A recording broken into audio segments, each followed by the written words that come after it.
Ladies and gentlemen, we have some big news coming in right now. As you can see, it's now a hurricane. It is now officially a Category 1 hurricane, according to the National Hurricane Center. So I've been reading this a little bit. So Nicholas becomes a hurricane, bringing heavy rains, strong winds, and storm surge to portions of central and upper Texas coasts. So basically, the hurricane watch has been discontinued for, south of Port O'Connor, and the tropical storm warning south of Port Aransas has been discontinued. The hurricane watch from Port O'Connor north to Freeport, Texas, has been upgraded to a hurricane warning. This is on the cone right here. Port O'Connor to Freeport, Texas. Those counties, you are under a hurricane warning right now, and this is just a couple of hours before it makes landfall. And it has shifted to the northeast a little bit. So basically, the storm surge, not much has changed on that, though. So it's still 3 to 5 feet from Port O'Connor to High Island, including Galveston Bay and Matagorda Bay. So there it is. This is the cone once again. So basically, maximum sustained winds are near 75 miles per hour with higher gusts. Change in strength is likely not going to. It's not going to change. The strength is not going to change before landfall because of how little time it has over water. It's going to make landfall in the next couple of hours. So hurricane force winds extend out 25 miles from the center, and tropical storm force winds extend out 115 miles from the center.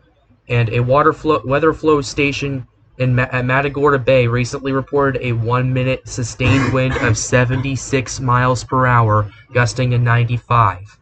The minimum central pressure is 988. They used this, but they also used Hurricane Air Hunter reconnaissance. They found good evidence that this was a hurricane, and I'll explain how. So basically, what they were looking at, they found flight level readings around 75 to 80 knots, or about 85 to 90 miles per hour winds, and the SFMRs were around 64 knots or 74 miles per hour. And what really put the nail in the coffin for confirming this was that a dropsonde was dropped. It was launched. It had a reading at the surface of 65 knots or 75 miles per hour. So that was also used to confirm why the NHC went with a hurricane status. Now I want to make very clear that the difference between a 70 mile per hour tropical storm and a 75 mile per hour hurricane is not that much of a difference. The storm surge threat has not gone up at all. The wind threat has gone up a little bit, but not by very much. And basically the rain threat, which is the main threat, hasn't really changed either. And that's what we will talk about now. Nicholas is expected to produce a storm total rainfall of 6 to 12 inches with isolated maximum amounts of 18 inches across the upper Texas coast areas into Wednesday.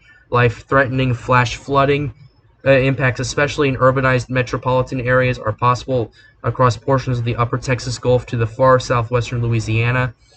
If you're in the Houston metro area tuning into this, listening to this right now, just prepare for some flash flooding. Once the flash flood warnings go out, turn around, don't drown. So expect that if you're in the Houston metro area, especially. So storm surge still 3 to 5 feet. So that's basically it. This is the satellite imagery right here. This is only a couple of hours before landfall. This already looks pretty impressive on satellite. It looks a lot better than it did a few hours ago.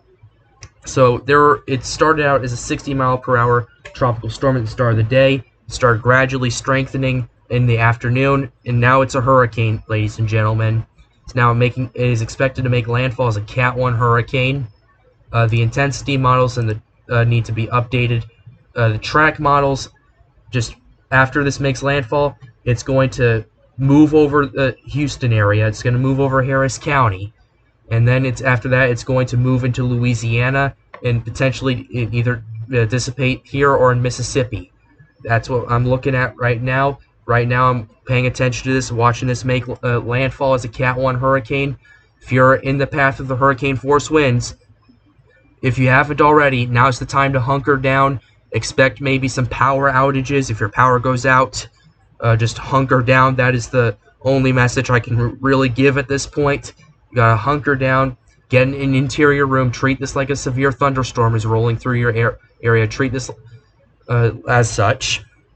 It's going to make landfall in the next couple of hours. It's about to make landfall, I believe, near Matagorda Bay. So I'll be watching this situation very, very closely for now Hurricane Nicholas.